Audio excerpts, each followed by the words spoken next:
Welcome and good afternoon, everyone. I'm Meena Upadhyaya, Professor Emerita at Cardiff University and co-founder of the Welsh Ethnic Minority Professors Initiative, in short, WEMPI, and um, along with Professor Dipak Ramji. WEMPI was launched on the 1st of May at Senate Cymru in the presence of Right Honourable Mark Drakeford, Finance Cabinet Minister and former First Minister of Wales. And we were supported by the Learned Society of Wales. Our mission is to create pathways to leadership in higher education for ethnic minority scholars and to dismantle the barriers that have historically hindered their progress. Today is particularly exciting milestone as we gather for the inaugural WEMPI lecture delivered by two distinguished members of our advisory group, Professor Wong and Professor Omer Rana. Before we begin, a few notes on housekeeping. The talks will be recorded and made available on the WEMPI website. Please leave your questions in the chat function. Kindly keep your microphones muted during the presentations to avoid background noise. We will take questions at the end of the second talk, with Professor Roya Salters kindly assisting me in moderating the discussion. Now, it is my privilege to introduce our opening speaker, Professor Wong, CBE. Professor Wong is a Professor Emerita of Diabetes and Metabolism at Cardiff University, an honorary consultant physician in diabetes at the University Hospital of Wales. A renowned clinical academic, she has dedicated many years to researching the causes of type 1 diabetes and developing prevention and cure strategies focused on the immune system. Alongside her groundbreaking research, she has extensive clinical experience in treating all aspects of diabetes with particular focus on type 1. Today, she will share her career journey with us. Over to you, Sue. Thank you very much, Meena. Can you see my screen? Yes. Yes. Okay. Well, thank you very much to Meena and Dipak and members of this group for the opportunity to talk to you today in what I hope will be the first of a series of talks about how we get to where we get to. And so it's been quite a long journey, and we'll start at the beginning. So I've had a very long interest in the human body, how we work, what goes wrong with it, and how one may fix it. And from a very early period, I wanted to do medicine. And I was fortunate to obtain sufficiently good A levels to be able to go to do medicine at King's College in London, which was in those days split 3 years in King's College, 3 years in King's College Hospital. And during this period of time, I did what a number of medical students are able to do, which is to have an extra year to do some science. And that's probably where I first was introduced to science as distinct from the practice of medicine. And perhaps we'll talk a bit more about that later. And at the end of my training, as all medical students do, I had to make a choice. Medicine has changed over the period of the last 10, 20, 30, 40 years. And at that point, many of my colleagues decided to do general practice. And for some of us who may not have had quite a immediate direct idea of what they wanted to do. We had a more open view, perhaps, and maybe hospital medicine might also have been attractive. So I embarked on the training that I would do with all my colleagues and kept that fairly open. I did a series of jobs doing general training and started to do specialist training at a point where we had to make some decision. And I had been very interested in diabetes as a student and as a young doctor, and decided that that would be where I would like to go. So I was able to get a training position that was joined between King's College Hospital and Margate, and had in those days called registrar training. These days it would also be specialist training. And at the end of that, decided that indeed hospital medicine, a career in endocrinology and diabetes, was something that I would like to do.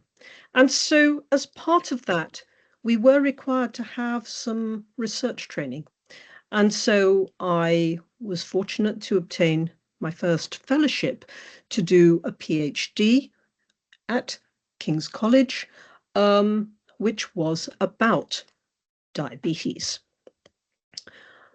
So just to explain, diabetes is a condition where the body does not produce enough insulin, and type 1 diabetes, which is an autoimmune disease, occurs because the immune system attacks the insulin producing cells of the pancreas. And this is a very interesting molecule. And my research was focused on why people may get type 1 diabetes. My PhD was in genetics and immunology, and this was a fortunate dual project, because although I've been initially interested in genetics, I actually found that I was really more interested in immunology and focused on why type 1 diabetes occurs. My PhD allowed me to have some training in both. And of course, understanding why type 1 diabetes occurs is a foundation, in my view, of the next question of whether we can cure or prevent the condition. I was lucky enough at the end of this PhD to have the opportunity to take on a traveling fellowship, which enabled me to go to Yale University, which is in New Haven in the USA. And there I had my 1-year fellowship, but was sufficiently enticed by doing research to stay on. And in fact, my original 1 year stretched out into 7.5 years at Yale.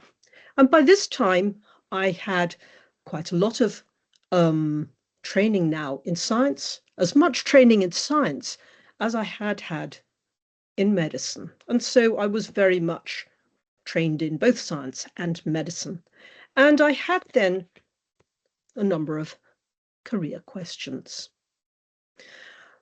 And this career questioning was based on things that I actually learnt while I was doing science. I learnt that research requires curiosity, good observation skills, and these, of course, are important in medicine. I learnt about attention to detail. I learnt that you really do have to have determination and persistence, and very much a willingness to work hard. Things don't always work in science as you may hope or expect. It may take a long time. And something you probably don't think about when you first start out is that doing research is expensive, and research is funded by obtaining research grants, and getting grant funding is not easy.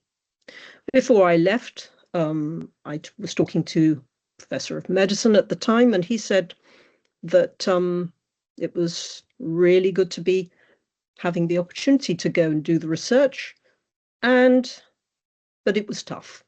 And I think I probably didn't quite understand what tough meant. However, it is very rewarding to do research on interesting and important questions, and we work with colleagues and collaborators because no good science is done independently. And so with this research experience and really good grounding in doing science, I had the further career questions. Should I go back to the UK and take up a clinical career?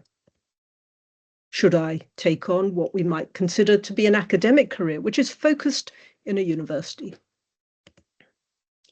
Should I try and combine the two and do clinic and academia? Should I stay in the USA? In those days, it was not so easy, but it was certainly not as difficult as it is today. Should I return to the UK? And for a variety of reasons, which it included some family reasons, but also the fact that I really did want to consider doing clinical academia, which meant that I wanted to practice medicine as well as doing academic science, I decided to come back to the UK. If I had stayed in America, although I was actually very well trained in endocrinology and diabetes, I hadn't completely finished, but I would have had to start all over again and take the American exams. And I really felt by this stage, I didn't want to start again. And I came back to the UK, to Bristol University. And it was there I was able to continue to do my science with a Wellcome Trust Senior Fellowship in Clinical Science. And during that time, I was nearly finished in my clinical training. I did complete my clinical training and obtained the certificate of completion, a specialist training in diabetes, and was able then to get an honorary consultant position in diabetes and endocrinology at the Associated Hospital in Bristol. And so it was at this point I set up my independent laboratory and was able to learn how to run a lab, to do my science, as well as, to a more limited extent, practice clinical medicine. And this provided some very important experience, and many things indeed that we are not taught as we learn from our textbooks and learn from others. But as time went on, another opportunity presented itself. And at that point, 15 years ago, I moved to Cardiff University School of Medicine. And anybody at the Heath Hospital will recognise this as being part of the university, but it is also next to the hospital. And that's really a very important feature if you are doing medicine as well as science. And together with my colleague, Colin Diane, we had moved as a group together. We were able to go from the basic science, which included models, as well as human immunology, which was very much my domain. I ran the lab and worked with young scientists and PhD students, and also embarked on some preclinical studies, which allowed the consideration of how we apply our scientific principles to the development of therapy. Colin, on the other hand, was much more interested in clinical trials, and he was involved in working with the clinical application side to look for ways of delaying clinical progression in type 1 diabetes, ultimately moving towards prevention and cure. And he too was interested in the preclinical studies. And so we were able to have a diabetes research group, which went all the way from fundamental basic science through to clinical application. And I think our trainees benefited from being able to interact both ways. Our scientists with the clinicians, the clinical scientists with the basic science. And so in this period of growth and development, and I believe that we do this all our days, I was fortunate to be able to do science, to think about our fundamental experiments towards our goal of understanding why people get type 1 diabetes and how we might apply these principles. We have to publish our work. We need to apply for research grants. But in addition to that, our role in teaching and training, I believe to be very important. The generation of our next generation of scientists and doctors will need to carry on this, because without research, we don't progress. And being able to do good science and move towards clinical translation is very much, and has been very much, a goal of my science. So undergraduate teaching, I enjoy and have enjoyed a lot. And having our PhD students graduate is indeed a great joy. At the same time, I've been able to do clinical medicine, which is the reason that I started out with all of this in the first place. And so at Cardiff, I was able to generate a program that allowed me part-time, because my research was part-time, my clinical practice was part-time in that sense, although the research was considered to be a full job. I was able to build on my training in medicine and focus very specifically on aspects of type 1 diabetes, as well as continue with a clinical interest in cystic fibrosis diabetes. In addition, this period had involved lots of new ventures in terms of committee work, to review grants, to review papers, to become involved in initiatives that are really important for EDI, to work with patient groups and think about how we communicate our science and medicine, and how people living with diabetes may help us with how we design our research projects. And so this has meant a career that has been very much filled with many different aspects. And I think that this conjoining of clinical academia has certainly meant that there has been a very varied working life. It's really important to consider the people along the way. Professor Michael Scruton was the professor of biochemistry at King's College, and he was the one who really interested me with fundamental aspects of the study of diabetes.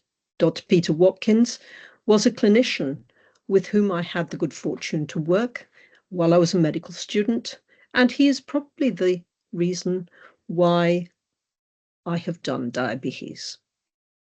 Sadly, they have both died.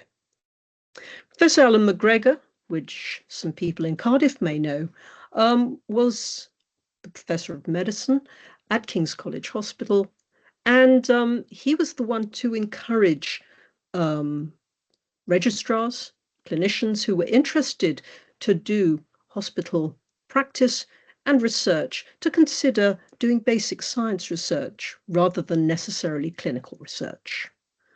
Dr. Andy Domain was my PhD supervisor, and he was the one who encouraged me to do a PhD rather than an MD, which many clinicians did at the time. While I was in the States, I had the very good fortune of working with the great Professor Charlie Janeway, who was one of the fathers of modern immunology. And sadly, he died young at the age of 60 from a lymphoma. And Bob Sherwin, who was very much a clinical mentor while I was in the States, and sadly he too has died. I'm very fortunate to have met and been able to work with Professor Colin Diane when I returned back to the UK, and working with him over the last 25 years has been a great journey together. And it's interesting that you can see that all the mentors in the past have been men, and this is the way our practices have been, and the senior positions held mostly by men. But I have also had the very good fortune to work with my colleague and collaborator of well over 30 years now, with whom I did a PhD in the same institute, and she and I have worked together in different ways over all this time, and I continue to do so. I would like to acknowledge all the many younger members of the lab, currently James Pearson, Stephanie Hanna, Joe Davies, our lovely technician, Emma Robinson, PhD student Katie Burstberg, and past members of the lab. On the left-hand side, you can see my various collaborators across the world, and I'm very grateful to have had the opportunities to work with all of these. In addition, Colin Diane, Daniela Tatovic have been the most recent clinical academics with whom I also have had the privilege to work and continue to work. I'm very grateful to various funders, without whom none of the scientific work would have happened, and to acknowledge that I held fellowships over 18 years and actually did not have a substantive position until towards the end of my time in the University of Bristol, with fellowships from the Medical Research Council and the Wellcome Trust, Breakthrough Type 1 Diabetes. So what would I hand on? In terms of a career, I would say that it's really important to keep an open view, to take opportunities when they present. If I had not gone to America after my PhD, my scientific career would certainly not have occurred. It's important to learn how to deal with change, to have flexibility and agility, if you can, acknowledging that not everybody can take all opportunities that present themselves. If you can, it's good to be able to do these things. Don't give up, however hard it may seem. But it is important to know when something is not working and look for an alternative. It may be that you have come up against a brick wall and you don't want to continue to bang your head against it. Look forward. Make the best decision you can in the moment, and then go with it fully. And I leave you with this quote from Vivian Green, which says that life isn't about waiting for the storm to pass. It is about learning to dance in the rain. Thank you. Wow, thank you so much, Sue, for sharing your outstanding journey. It's really great. So now we'll take the questions right there. Now it's my great pleasure to introduce Professor Omer Rana, Professor of Performance Engineering at the School of Computer Science and Informatics, and Dean of International for Middle East at Cardiff University. Professor Rana is also a Fellow of the Learned Society of Wales and the Higher Education Academy, and serves on the WEMPI Advisory Board. His academic journey is distinguished: a PhD in Neural and Parallel Computing from Imperial College London, an MSc in Microelectronic Systems from the University of Southampton, and a Bachelor of Engineering in Information Systems Engineering from Imperial College. He is currently the Cross-Council Co-Director of the UK National Edge Artificial Intelligence Hub and a member of UKRI International Strategic Advisory Group. I'd like to invite Homer to share his journey with us. Thank you, Omer. Thank you so much, Meena. And thank you, Susan, for that beautiful journey. So I really appreciate it. And thanks, Meena and Deepak, for setting up this group. So thank you for the introduction. So I'll just start let me know if you can see my slides okay. Great. So I'll just start with the first slide here. Let me just go to the screen. Great. So you know all this already, so I won't say. So I did my school in Kuwait in New English School, and I worked with a bunch of companies promoting public understanding of science with BBC, Five Sons Applied Sensor Technology based in Cambridge, and Marshall Biotech, which also owns Marshall Aerospace now in the UK. So I did stints when I was doing my PhD as a developer, and I've also been the Dean of International for Physical Sciences. So just building up on what the wonderful journey that Susan just mentioned, I've also had a great opportunity to to spend time over summers at a number of universities internationally. So this has ranged from a couple of weeks to a couple of months. So I spent 3 months at University of Waikato in New Zealand, University of Melbourne and Royal Melbourne Institute of Technology in Australia. I taught a course there for over 3 months while one of the other faculty was away. University of Syracuse in New York, and also two U.S. Department of Energy labs. These are U.S. government labs. Argonne National Lab based near Chicago, and Oak Ridge National Lab in East Tennessee. It's a fascinating place. The whole lab is a 40 square kilometer location, and it's a big lab that the U.S. Department of Energy uses, and also in Portugal and Kuwait. And I've also worked with industry for a while, spent some time at BT Research Labs in Martlesham. And becoming the Dean of International, I had a great opportunity to form partnerships with three universities, for Cardiff University for on its entirety, from University of Illinois, University of Wyoming, and Dalian University of Technology in China. And just picking up on what Susan mentioned earlier, I think we should look at every opportunity to reach outside our institution. I think we should also calibrate what we do, and also having international research and international partnerships is a great way to learn not just about your own area, but about the research culture and the environment at another institution. So every time you have an opportunity, please go and do this, because it's a great way to learn about how others people see the research that you do. So I spent a huge amount of time in Kuwait. I just put this picture up because I was in Kuwait during the Gulf War. You can see the state of Kuwait. It was a fascinating experience, not one I want to repeat, I must add. So you can see here, but during the Gulf War, we had virtually vehicles like this that you can see on the road. And the Iraqi army, when they came to Kuwait, set fire to the oil wells. So the whole environment in Kuwait was full of smoke. But you can see here on the top right, the current version of Kuwait. So Kuwait has really gone back to the kind of time that it was more or less before the Gulf War started. This was around 1989, 1990. And I've also had an opportunity to work with Kuwait since then, and I'll come to that in a minute. But um, then I came to Cardiff a long time ago, in 1997.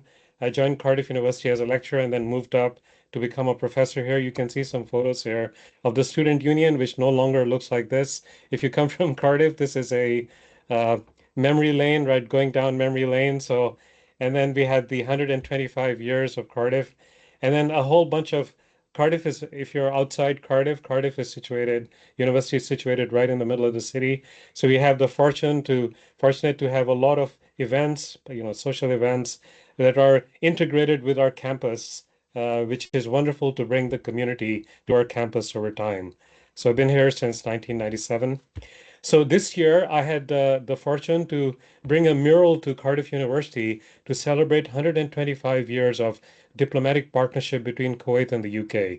So I worked with the British Embassy in Kuwait, and they funded a mural, and you can see the mural here represents the Welsh dragon on one side and the Kuwaiti falcon on the other.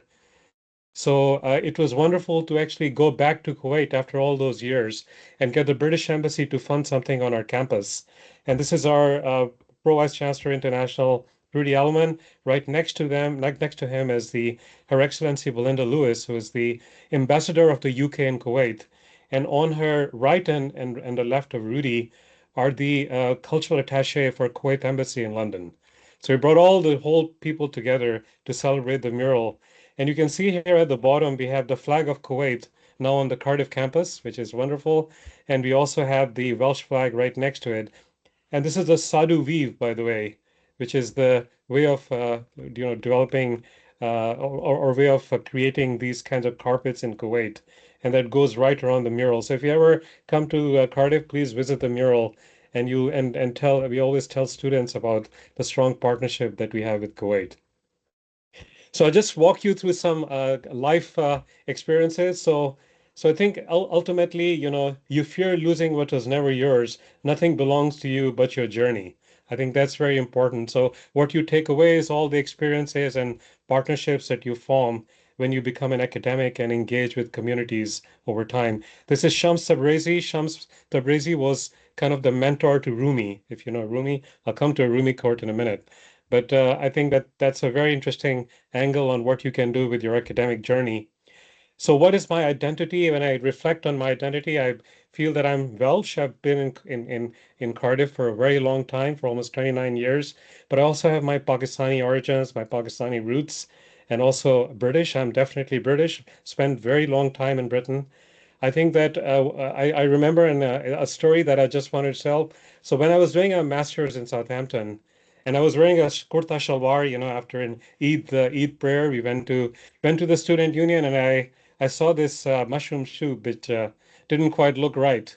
So I just walked out of the university, and when I was walking out to the university, a couple of people stopped in a car, and they looked at me, and their looks did not look so nice. So they said, you know, among other wonderful words that they used, they said, "Why don't you go back to where you came from?" So you know what I did? I just followed their advice. So I went back and had the mushroom soup. So I think that we it's a wonderful experience that I think we have all bring our own identity to this wonderful country, and I think we are a combination of a bunch of different cultures. So this is a quote from Iqbal: "Who am I? Who art thou? And where is the world?" So Iqbal is a poet, very famous in the Indian subcontinent. He talks about the concept of self and khudi. Khudi is a very interesting term. I know Tariq here will recognize that. It's the individual human self is essentially a vast repository of power and potential that we can create ourselves. And the idea is, how do we try to do our self-development and continuous growth as a way to improve ourself and also our relationship to our communities. And I think that's very, very important that from the Eastern cultures, it's is this ability to improve ourselves, but also to see ourselves in the context of the communities that we are part of. And I think that's been a really important part of me as part of my journey. So I've had a chance as part of my career goals to work with university academia and also to work at different levels of academic leadership. So academia, the concept of academic and the roles and expectation that academia has of us is constantly changing. So when I started my career, new people who are coming into the academic world are experiencing very different expectations to what we had when we started. There's a changing perception of higher education with a political drive with political parties and how they perceive higher education, especially in the UK. And I think there's a lot of pressure on our new academics in order to accommodate the aspirations that they have with what academia requires them to do. Increasingly, the concept of the local and global engagement is also very, very important for universities. So we can all write great papers in great journals, but are we really benefiting our communities? So what's the difference between you being a great academic in Cambridge and you being a great academic in Cardiff or Swansea? It's not just about the great research you do, but how can we also engage with our communities? And I think that's becoming more and more important, I think, over time that I have seen in my career. And research and educational landscape is also changing. The concept of what universities represent and the kind of research and the kind of funding that we receive for our work is also changing. So I think again we have to be cognizant of that. And as senior academics and professors, I think we really have to recognize this change and really facilitate and mentor our early career academics. I know that Dipak and Meena already do that quite a lot. So think about, what would higher education look like 10 years from now, 15 years from now.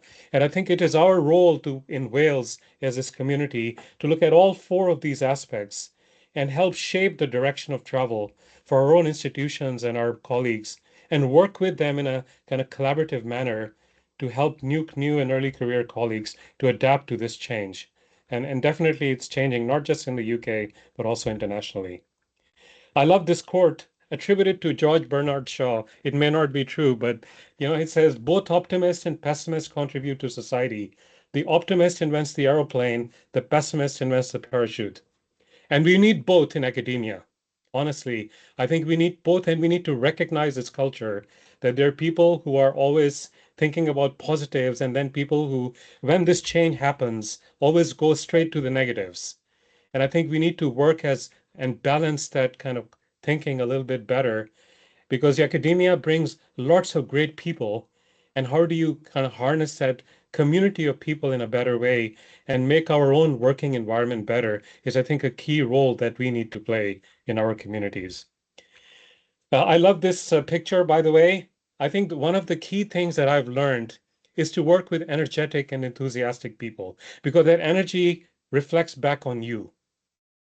So this picture shows a bunch of people all going in their own directions, right? And universities are great, right? We don't always need to have consensus on our views.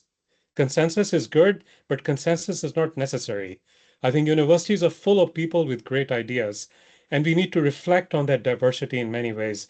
And I've always used this as a way to improve the way I think and help people bring into our research and our cultures, the research culture that we have in our research group. We need to build on this energy and let people do stuff they really like and learn from it and contribute and be part of it. And I think this is a unique element of academia, that what we really have are really committed, energetic people of who are in academia because they really like what they do. Okay, so this is another quote that I would. This is attributed to Rumi. I mentioned I had to pull in Rumi. So when setting out on a journey, do not seek advice from someone who never left home. Right? There'll be a lot of people who have, find those people who have the experience that you can reflect on and build from. And I think, again, building that community around you. Community does not just work in our societies. Our universities are also internal communities. We have research groups, we have our schools, we have our faculties. So, how do we leverage on this community, both from an ethnic minority perspective, but also from a general perspective in the communities that we work with?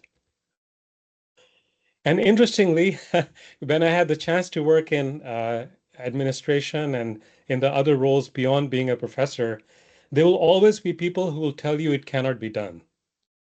And the reason is because there are people who are looking at the administrative side who have to follow rules, and they don't want to be the people to tell you that you can do this because some rule somewhere will be considered broken or perceived to be broken, and they don't want to do this because they think that somewhere down the line something will go wrong. So I think what we really need to do is, I think that, you know, we need to it in my career, I've always tried to look for facilitators, but who are realistic, because we need a lot of enthusiastic people, but both of their feet on the ground in terms of where they see the reality. So when I push my ideas out to people, I always want to get advice by people from who have a realistic assessment or where the direction of travel that would be useful. Again, some experience, personal experience from people working across the academic system. So it's all always very fuzzy, and as you can see from this image. The other important thing is, in academia, one of the worst things they never teach you in academia is dealing with failure. When we write a grant proposal, many times you will get failure. It's just because the process is so competitive. And so don't take it personally. Life is too short.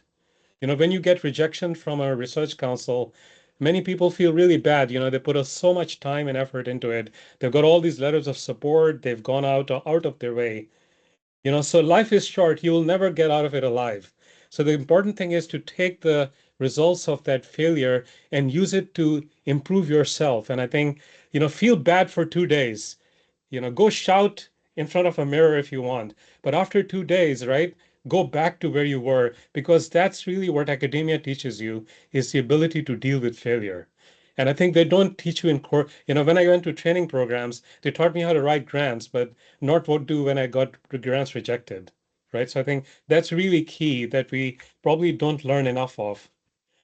So my dad is an aircraft engineer. He set up the training school for Kuwait Airways in 1975 in Kuwait. That's when I moved into Kuwait. He always tells me this. He says, an aircraft flies highest when the opposing wind is strongest, right? So when you have a lot of opposing wind coming at you, that's when you can really excel.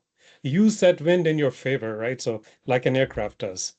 So I think I really like this quote from my dad. He always tells me when I feel bad. So I think use that negativity that you get from rejections as a way to improve your grant. Don't just give up, because I know many people then go for 6 months without writing a grant, and no, that's not a good thing either. Just keep trying. I think that's in a competitive environment. That's what happens. Academic position gives you a lot of flexibility. Many people don't really use that flexibility. So just going back to the wonderful talk by Susan before, use that flexibility to travel and visit other institutions. Don't just do your teaching and research, but try to work with other partners, try to work with industry to maybe improve your own thinking and your own placement in your research area. And I don't think we use that flexibility as much as we could. I work in computer science, so people tell me, "Oh, I could make a lot of money working with Facebook." But I don't want to work with Facebook because it doesn't give me flexibility. But you have flexibility, but you don't use it in academia, right? I think we just need to ensure that that's not the case. Academia can also push you to a lone operator, because what happens, unfortunately, the reward structures in academia is all about you. It's about your H index, it's about your citations, it's about all the great things you publish. Actually, that's not a good thing because that prevents you from being part of a community. I think, the question is that be part of a community while also doing all of that, but don't try to improve your H index and not do anything else. And so it's very interesting, right? I work in physical sciences, and I was a dean of international for physical sciences for about 6.5 years. In chemistry, they have a lab named after the person. So you call it like the Omer lab or the Susan lab or the Meena lab. So the lab is based on the head of the lab. Come on, that's just because then it becomes a pressure on you to improve the work of your lab because your name's on it. Whereas in computer science, we have a distributed systems group, we have an AI group, we have a cybersecurity. So we don't name it on people, we name it on subject. So I think it's very interesting that culture differences in academia. But whatever you do, right, don't just focus on H index and citations. That's just a number. It's everything else around it that helps you achieve that number that's equally important. And I think we often lose sight of that in many ways. So build and bridge communities, it'll make you stronger. I think I just wanted to, and I know Meena and Dipak are very good at that already. And I'm just learning from Meena over the years on how we do that effectively. And so one of the projects I just wanted to touch base on is this one called digital information flows propagation, digital wildfires, and how rumor gets propagated on social media. And talking about communities, we are in this situation where a rumor can kill communities today. Somebody puts a rumor on social media, and that rumor can spread and kill many, many years of cohesion in communities. So we had this project which was funded by Research Councils UK. We form a video for school children and how they can have negative emotions because of stuff they leave online. You can see more details on digital wildfires, as we call it. And we won an award from Oxford University for this, from the Oxford University's it's a Vice Chancellor's Award on policy engagement for this in 2020. And the project had a significant impact on how social media companies can be regulated in dealing with so we had Twitter involved, we had Facebook involved, we had a number of social media companies on how you regulate misinformation on social media. And this is one of the papers, Digital Wildfires. If you have time and you're bored, you can go read up on this. And the interesting part is we really had a community behind the project. We had social scientists, we had computer scientists, we had mathematicians, we have industry all working together in terms of handling the societal problem. And this led to something called the Hate Lab, which is a big investment at Cardiff University on dealing with online hate, on how online hate can lead to riots on the street. So that link between online and offline is something that Hate Lab has been focusing on for a while. And interestingly, one of the things that Hate Lab also looked at is when you have a sporting event like a FIFA World Cup or Cricket World Cup, when you put out a tweet using a hashtag like FIFA 2014 or something, something like this, in that tweet, if you click on the tweet, that takes you to a site that loads viruses on your computer, right? So that's very interesting. People use popular events on social media to push viruses on your system because they know that you're going to look at that link. That link is used as a clickbait to push malware on your computer. So we did a lot of work on this in terms of number of malicious URLs. So if you clicked on a URL from a popular event like elections and social events like footballs and so on, it pushed malware. And this is a paper on how you can get emotionally entangled in content propagated on social media, and this is used as a way to push viruses on your computer. And this is a paper you can also read. So this again is a societal aspect that we can look at over here. So I just end on two or three key things. So AI and machine learning, from my perspective, will change our society in a significant way. So from a computer science perspective, we're already seeing this happening. So AI is a very young field. It's less than 70 years old compared to something like physics or chemistry or AI will already and will continue to change how we teach and learn and how we engage with information in the future. And it's going to reshape our community engagement and our perception. I think we need to be ready for this change and understand what this change will mean for us. It is both an opportunity and a threat. And I think that as a community, this could act as a way to build communities, but it could also act as a way to act at that malware propagation on social media. And I think we need to be prepared for it as communities in Wales. And just to give you this big picture, this is my current research in terms of the end-to-end support for AI. So we look at both edge devices like wearables, uh, Internet of Vehicles, robotics, home automation systems, which are all channeling their data into backbone networks, into data centers. And my research really has focused on looking at AI end to end from home automation systems to medical devices and how we can channel data that is generated at the edge through programmable networks into data centers. And most of the projects that I'm currently involved in are focusing on that. And being a co-director of the National Edge AI Hub, we're actually looking at this end to end. I just finish off on a quote, if I may. Kabir is a poet that I really admire. Kabir is a poet that brought together Hindus, Muslims, and Sikh community in India, which is quite an achievement on its own right. He's a poet that is respected by, a whole bunch of communities. And this is the poet, a verse from one of his. He says, "Jab hum jag mein pag daro, sab hanse hum roye. Kabira ab aisa kar chalo, pache hasi na hoy." So what he's saying is that when we are born, we are crying because you come into the world and the child is crying, you're born. The child is crying, but everybody's happy because they've just seen a new child being born. What he's saying is that do something in the world that when you leave, nobody's happy except you, right? So do something good in the world that the only people laughing is you and everybody's sad to see you go. So I'll just leave you on this. Thank you.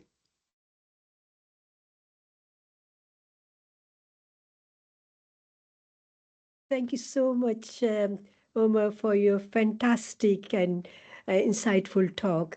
And I think what I felt sitting here is in just 45 minutes through both talks, we have virtually journeyed across the world. Both the talks were so amazing, actually. And I really liked your concept of community work and how it should be woven with academia. Actually, that's fantastic theme. Okay, so Roya, do we have any questions? We don't have any questions in the chat. We have comments, and many people have been very inspired by and thankful for the two presentations that have been made. So but there aren't any questions in the chat. So can I get the ball rolling? This question is for both of you. What has been the most challenging aspect of your life in academia? And how did you manage to navigate it?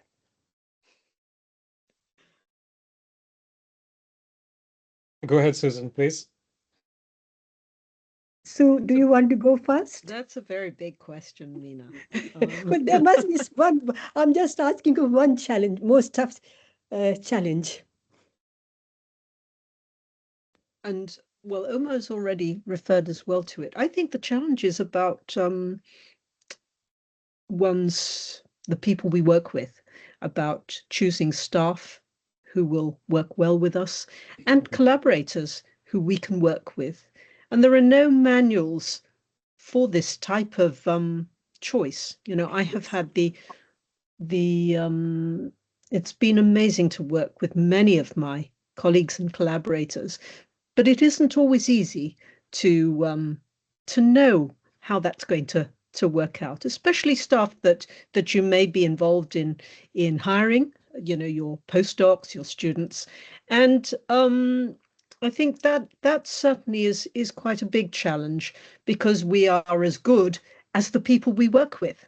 And so having the right set of people around us is very important, and learning how to do that, I think, is one of the big challenges. Okay, I agree. Thank you. What about you, Omer? Yeah, I think that one thing that I learned so initially when I was a professor and I moved into more administrative roles, I think we undervalue our professional services colleagues. I think that there are people in our professional services roles who actually have a lot of experience.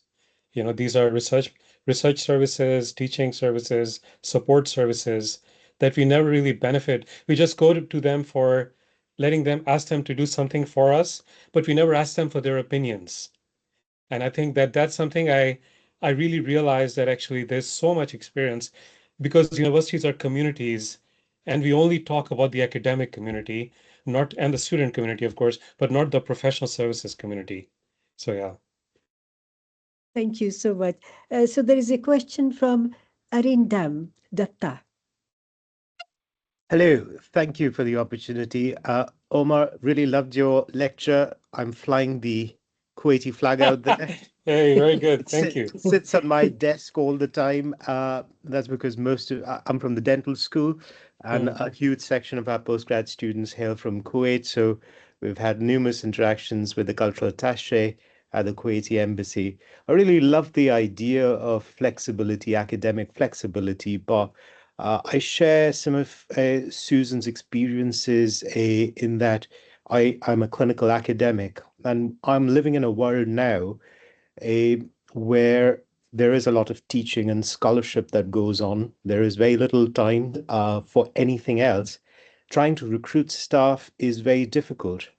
And so when we speak about academic flexibility and in terms of viewing growth, I do find that there is that restriction because we can't hire staff who are adequately trained. So Susan was mentioning staff being very critical.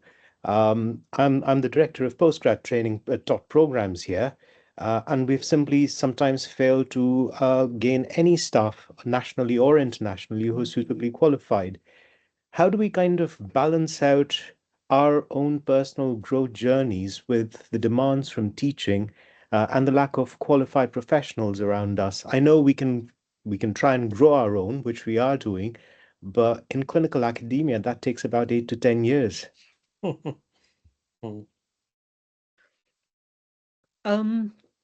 thank you for the question comment. I think it is really difficult. Clinical academia seems to be something that our young doctors don't want to do. We are very much a non-increasing breed.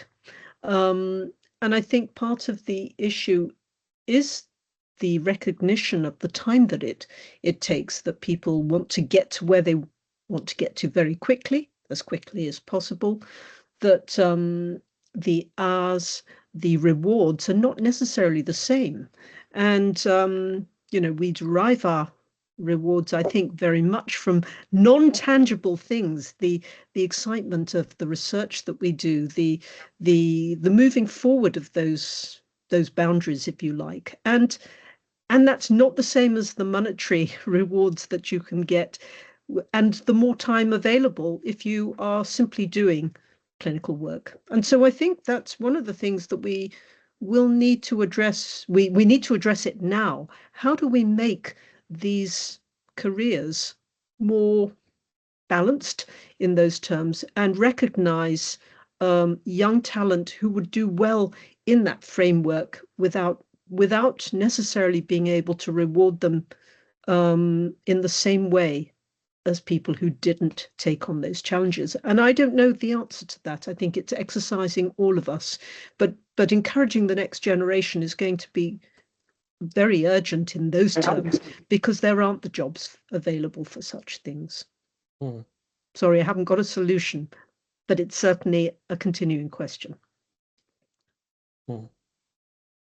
There's one question from Matluba Khan on the chart, right? If you want to sort of address that. So he says, both Sue and Omar mentioned about grabbing opportunities when they arise. I wonder whether there were times when you needed to restrain yourself. As academics, we are drawn to new ideas and find it challenging not to say no. How do you deal with competing priorities? Thank you. Omer. No, I agree. I mean, that's, I think saying no in academia is often also one of the biggest challenges. And I think that you learn over time. I think there's no easy answer to this.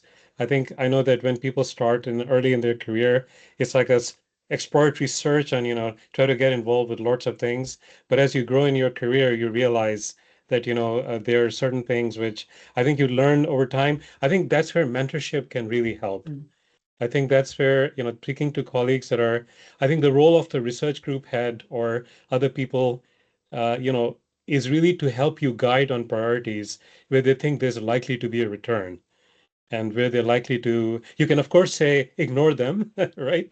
Because you can often, and that's what the flexibility academia gives you. But I think it's taking advice from people who've gone through that journey. And I think that's maybe one way to do it, but there's no one answer to that, of course. Yes, I would agree with Omer. It's I think you need to look at the balance of what you are already doing and whether taking on new things is going to compromise everything you do, because we can only get so much out of the however many hours in a day and the energy that we have. Yeah, I think I just wanted to mention that the converse of that is even more problematic, where you don't do anything because you feel that it's just, I think I'm worried about the converse rather than because if you try to do too many things and you feel that it's a burden, go speak to somebody who's, people on this call. I mean, many people on this call, colleagues I can see are people I would go seek advice from, So I think that the question here is that it's not doing anything because you feel there's too much energy required, that's not good either, right? So Brilliant. Okay. Now, I think we are in time to finish. I'd like to thank all of you for joining us today.